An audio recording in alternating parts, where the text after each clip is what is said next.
검찰이 피의자들 공개 수배한 지가 벌써 보름 됐습니다. 이은혜와 조현수는 여전히 행방이 묘연한 가운데 검거에 도움이 될 만한 유의미한 제보는 아직 없었던 것으로 파악됐습니다. 취재기자 연결해서 자세한 소식 알아보겠습니다. 김혜린 기자. 네, 인천지방검찰청에 나와 있습니다. 네, 공개 수배가 장기화하고 있는데 두 사람을 봤다는 제보 자체는 많이 들어오고 있다고요.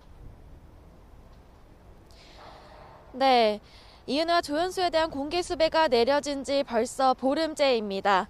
여전히 행방이 묘연한 가운데 검경 수사팀으로 두 사람에 대한 제보가 밀려들고 있는데요. 두 사람을 닮은 사람이 있다는 제보에 언급결에 다른 지명 수배자가 검거되기도 했습니다.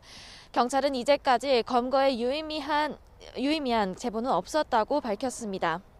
계곡살인 사건 피의자 이 씨는 지난해 12월부터 자취를 감췄습니다.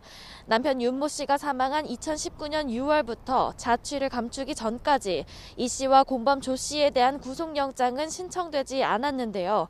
이 씨는 재수사 당시 휴대전화를 제출 안 하는 요구에 선뜻 응하고 수차례 소환조사에 빠짐없이 출석하는 등 대체로 경찰 조사에 성실히 임하는 모습이었습니다.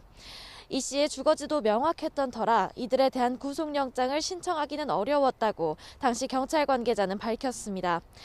하지만 이 사이 숨진 윤 씨의 집에 있는 PC를 가지고 나오는 등 증거를 없애려는 모습도 포착됐는데요. 윤 씨가 대기업에 재직하며 낸 국민연금도 사망 시점인 2019년 6월부터 소급 적용해 모두 1,300만 원가량 받아 챙긴 사실도 확인됐습니다. 앞서 이 씨가 과거 연인도 숨지게 한 뒤 보험금을 탔다는 의혹과 관련해선 경찰은 별다른 혐의점을 찾지 못했습니다. 우선 지난 2010년 인천 민추홀구에 있는 석바위 사거리에서 발생한 교통사고로 이 씨의 남자친구가 사망했다는 의혹과 관련해 경찰은 사고 사실 자체가 없다고 밝혔습니다. 또 지난 2014년 이 씨의 전 연인이 태국에서 스노클링을 하다가 숨졌다는 의혹과 관련해서는 유혹이 보험금을 전액 받아간 것으로 파악돼 보험 사기 혐의점은 찾을 수 없었다고 설명했습니다. 검경 수사팀은 당분간 두 사람의 소재 파악에 주력할 계획인데요.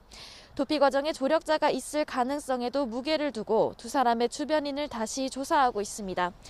지금까지 인천지방검찰청에서 YTN 김혜린입니다.